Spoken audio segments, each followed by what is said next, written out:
Kasus pembuangan bayi kembali terjadi. Kali ini bayi laki-laki ditemukan di area Pelinggih Durgemaya, Jalan Raya Dalung, Gang Pondok Indah, Desa Dalung, Kuta Utara, Kamis 22 Juni. Kondisinya masih hidup dan diduga baru dilahirkan. Kejadian ini awalnya diketahui oleh seorang pria bernama Made Indra, 29 tahun.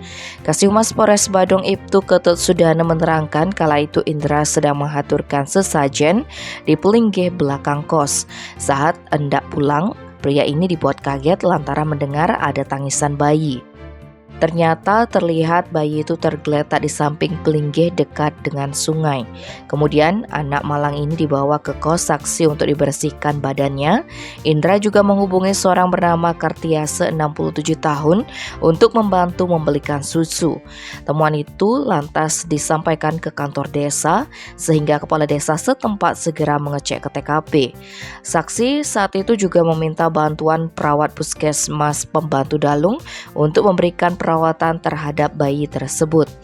Kini kepolisian sudah berkoordinasi dengan Puskesmas Pembantu Dalung, Kaling Dinas Sosial Kabupaten Badung, dan tempat penitipan Sayang Bali.